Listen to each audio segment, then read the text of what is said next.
Hey guys, this is Dave with Audio In, and as you can see, I titled this video Most Fun Review Ever because this is something I've been looking forward to for a long time. What is this?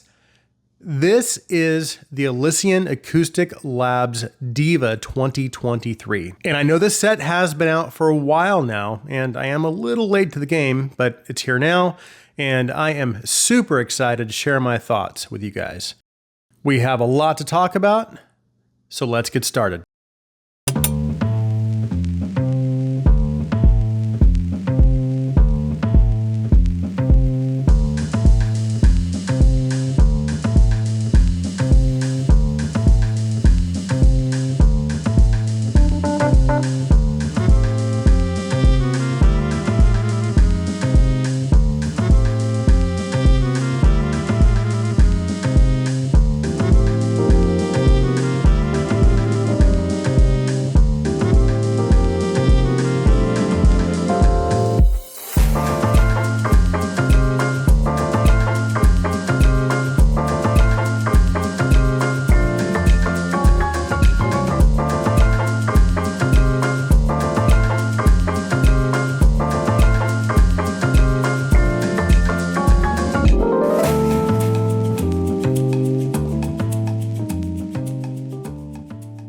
So unfortunately, I can't show you what's in the box because, well, I didn't get one. It's easy to find pictures online though. This is a review unit and this was all that was sent to me, but that's totally okay. I'm just grateful that I was able to get my hands on a pair of these. So we'll just jump right into the price, specifications, and designs. The retail price of the Diva is $1,600, and it has a 6 balanced armature driver setup. And on the back of each shell, there is a 3-way bass switch that basically gives you 3 different bass levels, which we'll talk more about in the sound segment of the review. And the shells are made up of really high quality resin. They're a little on the larger side, but they're shaped very nicely. And despite the size, I had no issues getting a comfortable and secure fit. That being said, if you've had issues in the past with larger shells, it might be something you'll want to take into consideration. Now, from what I understand though, I think you can get a custom version of the Diva, so that might be something to look into as well. Again, if it's something that you really want. As far as the design, they actually have 3 different color options: red, blue, and black. And all 3 are super cool, but the black is without a doubt my favorite. When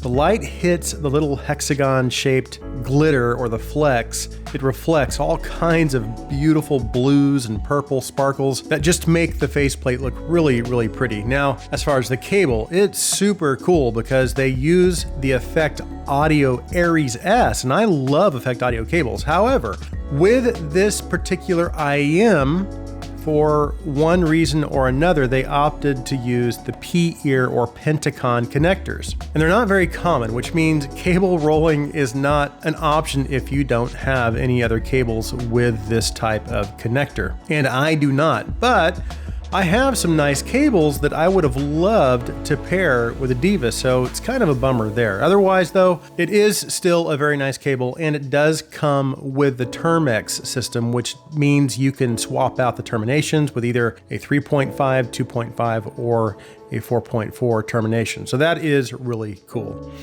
Okay, let's move on to the sound.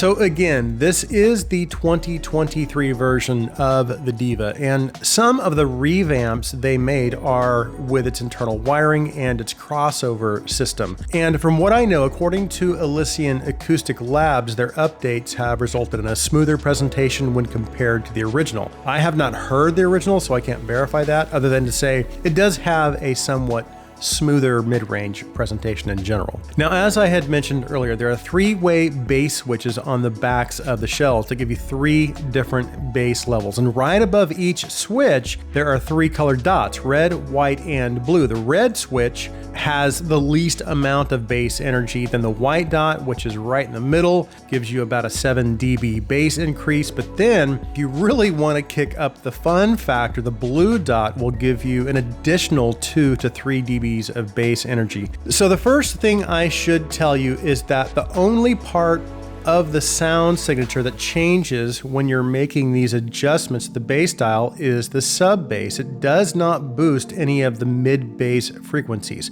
which basically translates into an extremely well controlled transition from the bass into the mids, and ultimately results in an extremely clean mid range as well. So there is zero bass bleed. So when you're making adjustments to the bass levels, it does not have any adverse effects on the rest of the tuning, which is almost unheard of. This is definitely one of the best implementations of tuning adjustment switches that I've ever used. That being said, of those three dial positions, the one that was closest to my preference was the center position, which is the one that gives you that 7 dB increase. And for me personally, this one sounded the most balanced and again was the closest to my tuning preference. The red position didn't have enough bass, and the blue position, while really being fun and still extremely enjoyable, had just a little too much bass. So while my review will be based on the dial being in the center position, almost all of these good qualities or attributes that I'm going to be covering were for the most part present in all three positions. So the three sound signatures of the Diva are neutral, neutral, and neutral. So neutral with a neutral bass presentation, neutral with a bass boost, and then neutral with a more substantial bass boost. Again, my preference being neutral with a bass boost. So let's go ahead and do a sound breakdown, and then I'll start with the bass, which I've already explained how clean and controlled it is, but of course, I also look for good extension, good dynamics, good speed, and if it's a dynamic driver, then of course I'll usually even expect some of that visceral movement or that sensation that you can only typically get from a dynamic driver, not from a BA driver. So let's start with extension. It's excellent in all three settings. It has excellent sub-bass rumble, which basically lays the foundation and it supports the rest of the bass frequencies. It has very good dynamics and impact, probably the best I've ever heard in BA bass, and it's very difficult to find that attribute in BA drivers. But this next attribute that I'm going to talk about is kind of what makes this a standout set, and I think is probably partially responsible for what makes this bass so incredible. In addition to excellent dynamics, it also gives you speed, which means bass, texture, and detail. And those two attributes, detail and dynamics, are attributes that are rarely found existing simultaneously. So I don't know what kind of magic is going on over at Elysian Acoustic Labs, but this bass really is something special. But all of those bass attributes combined make for a very natural, very impactful, very controlled, and just a very immersive bass presentation overall. And then as you transition out of the bass into the mid bass and mids, again, it's very controlled. So there is ample amount of mid bass and that low mid range detail. I do wish, however, that there was just a little more mid bass presence to add some richness to the presentation. Not a big deal at all though. And then as you move a little further into the mids and the upper mids, those high levels of details continue straight through. And in addition, everything is presented very naturally, and it just simply sounds tonally correct. So when I'm listening to any instruments or vocals, I'm not hearing any timbre issues. I'm getting pretty much all of the instrument or vocal texture and detail I could ever want, but even more impressive is how smoothly everything is presented. And while I wouldn't necessarily call this a relaxed presentation, it never got to the point of becoming fatiguing or ever really made me want to turn the volume down. So the mid-range, while still maintaining really good energy and giving instruments and vocals that front and center focus and attention they deserve, also presented everything in a tight, detailed, yet natural and smooth way. And the mid-range is my favorite part of the Diva's presentation, by the way. And then moving on to the treble, it's just as detailed, natural, and smooth as the mid-range. As a matter of fact, there have only been a handful of sets that I've heard that have been able to render cymbals and some of those higher stringed instruments as naturally and as detailed as the Diva.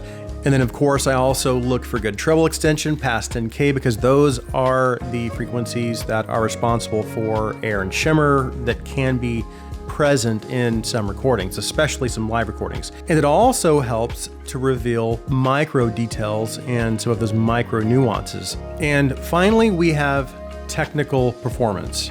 Now, I will say this is not the most detailed IM I've heard. It is very close.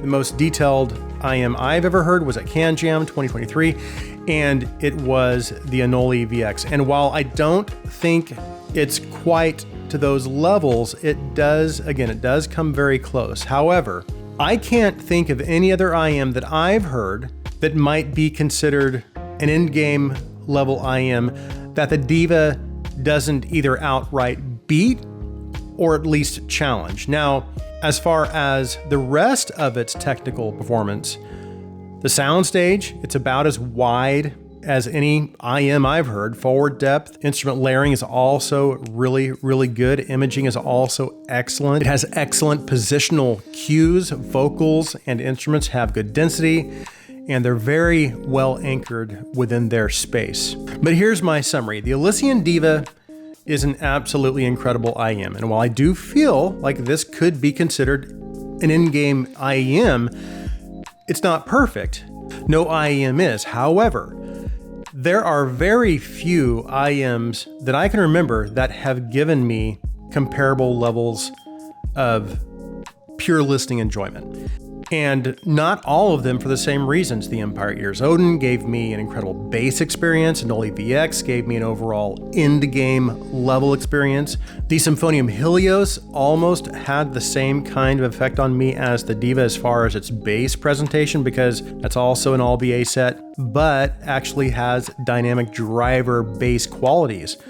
By the way, that IM is only $1,100. That's an amazing IM for the price. But if I remember correctly, I did have some fit issues also. And then there's also the U12T that also really left a deep impression on me as well. And I would place this experience up there with all of those as far as, again, just the level of pure listening enjoyment that the Diva gave me. As for whether or not the Diva gets my recommendation, absolutely 100%. And actually it gets my top recommendation for overall vocal and instrument presentation. And while I know it's a lot of money, this is one of those very few IMs where I sincerely feel it's worth every penny. Again, especially if you are looking for an incredible vocal or instrument experience or just excellent levels of detail, because this provided both for me. So that concludes my review of the Elysian Acoustic Labs Diva, or the Songstress. Thanks so much for taking the time to watch. If you like my content, please take a second and hit that subscribe button. Also, if you would please like this video, please share this video. I hope you guys have an awesome day.